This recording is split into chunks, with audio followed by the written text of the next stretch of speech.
Present అయితే ఆహారపు అలవాట్లు కానీ, హ్యాబిట్స్ కానీ మొత్తం చేంజ్ అయిపోయాయి. అసలు క్యాన్సర్ రాకుండా ఉండాలంటే మన లైఫ్ స్టైల్‌లో ఎలాంటి చేంజెస్ చేసుకోవాలి అంటారు? సో, లైఫ్ స్టైల్‌లో చేంజెస్ చేసుకోవాలి అంటే రొటీన్‌గా అందరూ చెప్పేదే పండ్లు తినండి, ఆకుకూరలు తినండి, హెల్తీగా ఉండండి, రొటీన్‌గా అంటే యాక్టివ్‌గా ఉండండి, ఫిజికల్‌గా యాక్టివ్‌గా ఉండండి. ఇవన్నీ కాకుండా నేను చెప్పేది వచ్చేదేంటంటే అట్‌లీస్ట్ బేసిక్ స్క్రీనింగ్ టెస్ట్‌లు అనేసి ఉంటాయి. ఓకే. అండ్ ఓన్లీ వుమెన్‌కి మాత్రమే ఉన్నాయి. మెన్‌కి పిఎస్ఏ అవి ఇవి అని చెప్తూ ఉంటాం కానీ నాట్ థాట్ ఇంపార్టెంట్ అనమాట. వుమెన్ అట్‌లీస్ట్ ఆఫ్టర్ 30 ఇయర్స్ ఒక బేసిక్ ప్యాప్ స్మియర్ చేయించుకోవడం. ఆ తర్వాత 45 ఇయర్స్ తర్వాత ఒక మ్యామోగ్రామ్ చేయించుకుంటే గనక ఓకే. ఈవెన్ ఎర్లీగా స్టేజ్ 0లో అంటే ఇంకా క్యాన్సర్ కింద టర్న్ కాని క్యాన్సర్స్‌ని కూడా ఎర్లీగా పికప్ చేయొచ్చు, వెంటనే ట్రీట్ చేయొచ్చు. ఓకే. సో, ఇది చాలా ఇంపార్టెంట్. ఇక హెల్తీ లైఫ్ స్టైల్స్ అనేవి ఇంకా అందరికీ తెలిసినవే. రెగ్యులర్గా యాక్టివ్గా ఉండాలి, ఫ్రైడ్ ఫుడ్స్ తినకూడదు, ఫాస్ట్ ఫుడ్స్ తినకూడదు. ఇవన్నిటితో పాటు ఈ స్క్రీనింగ్ టెస్ట్ అనేవి చాలా ఇంపార్టెంట్. ఒక బేసిక్ ప్యాప్ స్మియర్, ఒక బేసిక్ ఎంఆర్ఐ చాలా మస్ట్. ఓకే. మ్యామ్, ఈ క్యాన్సర్ పేషెంట్స్ ఫుడ్ తినడానికి చాలా కష్టపడతారు అని చెప్పి విన్నాను. సో, ఫుడ్ తినడానికి ఈ ట్రీట్మెంట్ తీసుకోవడం వల్ల ఇష్టపడరు, తినాలనిపించదు అని చెప్పి. సో, అదెలా ఉంటుంది మ్యామ్?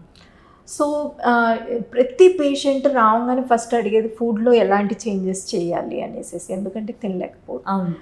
అయితే ఇక్కడ నేను ఎస్పెషల్లీ పేషెంట్కి కాకుండా పేషెంట్ అటెండర్స్కి ఎక్కువ కౌన్సిల్ చేస్తూ ఉంటాను. ఎందుకంటే వీళ్ళు ఎక్కడో చదివేసి వస్తారు, ఈ బ్లూబెర్రీస్ తింటే ఇది బాగుంటుంది, లేకపోతే కనుక ఈ ప్రోటీన్ పౌడర్ తాగాలి, లేకపోతే ఇంకొకటి ఏదో కొత్తగా వాళ్ళకి ఏవి అలవాటు లేని అంటే రొటీన్గా మనం వంకాయలు బెండకాయలు తినేవానికి తీసుకొచ్చి బ్రోకోలీ పెట్టి ఇంకొకటో ఏదో పెట్టేసేసి ఇది తినండి అని అంటే వాళ్ళకి వామిటింగ్ సెన్సేషన్ వస్తుంది. ఓకే. సో ఈ ట్రీట్మెంట్ అంతా అయిపోయేంత వరకు వాళ్ళకి రొటీన్గా ఏ ఫుడ్ అయితే అలవాటు ఉందో అది మాత్రమే కంటిన్యూ చేస్తే బెటర్. ఓకే. అలా కాకుండా ప్రతిదీ కొత్తగా ఇంకొక చుట్టం ఎవరో వచ్చేసేసి ఆ రసం తాగితే బాగుంటుంది, ఈ రసం తాగితే బాగుంటుంది అనేసి కొత్త కొత్త అలవాట్లు చేసి వాళ్ళకి లేనివి అంటే అరగవు.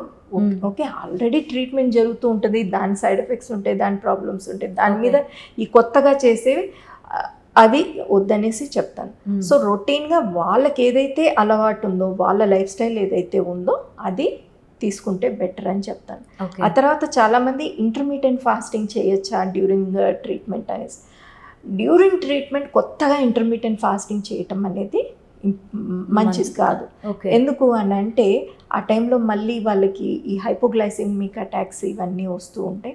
కానీ ఆల్రెడీ ఎవరికైతే అలవాటు ఉందో, ఇప్పుడు సపోజ్ చాలామంది ఇప్పుడు ఎవరినన్నా చూడండి, హెల్త్ కాన్షియస్ ఉన్న వాళ్ళందరూ మేము ఇంటర్మీడియట్ ఫాస్టింగ్ చేస్తున్నామని చెప్తారు. అది మంచిదే, ప్రాబ్లం లేదు, ఇబ్బంది లేదు.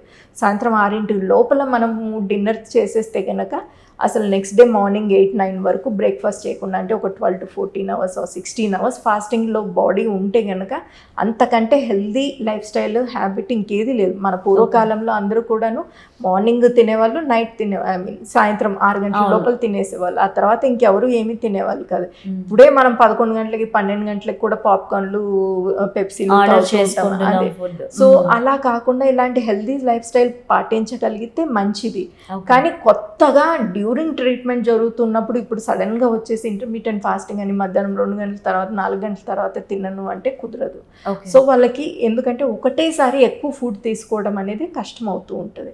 రెగ్యులర్గా క్వాంటిటీస్ కొంచెం కొంచెం కొంచెం అంటే ఒక గంట తర్వాత బనానా, ఇంకొక గంట తర్వాత ఒక ఫ్రూట్ జ్యూస్ కానీ లేకపోతే ఇంకొకటి. సో లిక్విడ్ డైట్స్ ఎక్కువ తీసుకుంటూ ఉండండి. సో లిక్విడ్ ఎందుకు ఇంపార్టెంట్ అని అంటే ఇది బాడీలో ఏవైతే టాక్సిన్స్ ప్రొడ్యూస్ చేస్తుంటాయో డ్యూరింగ్ ట్రీట్మెంట్, ఆ టాక్సిన్స్ అన్నీ కూడాను యూరిన్లో వెళ్ళిపోయేదానికి హెల్ప్ చేస్తుంది అన్నమాట. ఓకే. సో మీరు ట్రీట్మెంట్ స్టార్ట్ చేసినప్పటి నుంచి కూడా అయిపోయేంత వరకు క్యాన్సర్ ఒకవేళ తగ్గిపోతే మళ్ళీ వచ్చే ఛాన్సెస్ ఉన్నాయా? సో అందుకనే క్యాన్సర్ అంటే అందరూ భయపడుతూ ఉంటారు, బాధపడుతూ ఉంటారు, మళ్ళీ వచ్చే ఛాన్సెస్ ఉన్నాయా. ఫస్ట్ 2 years ట్రీట్మెంట్ అయిపోయిన తర్వాత critical face first 2 years.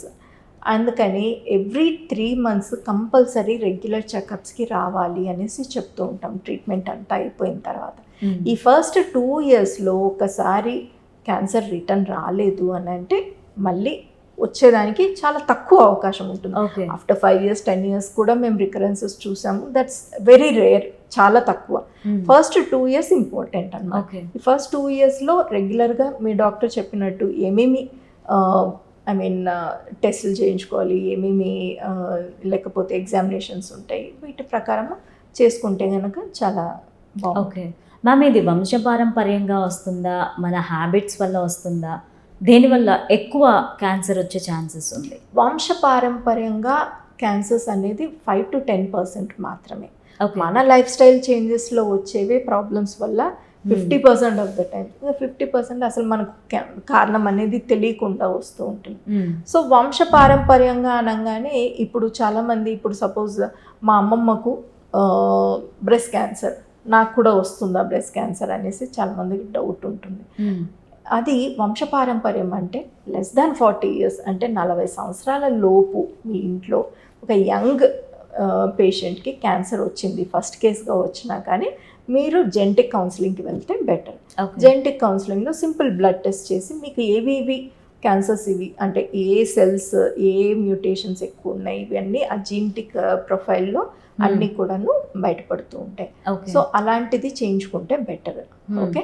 Otherwise 80 years, 70 years, 60 yearsలోనూ క్యాన్సర్ వచ్చింది మీ ఇంట్లో ఒక ఫ్యామిలీలో మెంబర్కి అంటే దాని గురించి భయపడాల్సిన పని లేదు. సో లెస్ దాన్ 40 years ఒక కేసు వచ్చినా కానీ, ఆర్ అది కూడాను ఎవరు మీ ఇమ్మీడియట్ ఫస్ట్ డిగ్రీ రిలేటివ్ అంటే మీ మదర్ కానీ, సపోజ్ నేనున్నాను, మా మదర్ కానీ లేకపోతే మా సిస్టర్ కానీ, ఆర్ ఇంకా చెప్పాలి అని అంటే నా కూతురు కానీ. ఓకే. సో ఈ ఇమ్మీడియట్ రిలేటివ్లో ఎవరికైనా క్యాన్సర్ వస్తేనే, అది కూడా యంగ్ ఏజ్లో వస్తేనే వంశపారంపర్యంగా ఉండేదానికి ఛాన్సెస్ ఉన్నాయి. అప్పుడు మనము దానికి తగ్గట్టుగా టెస్టులు చేస్తాం, అది పాజిటివ్ వస్తే కనుక క్యాన్సర్ ఉండొచ్చు అని.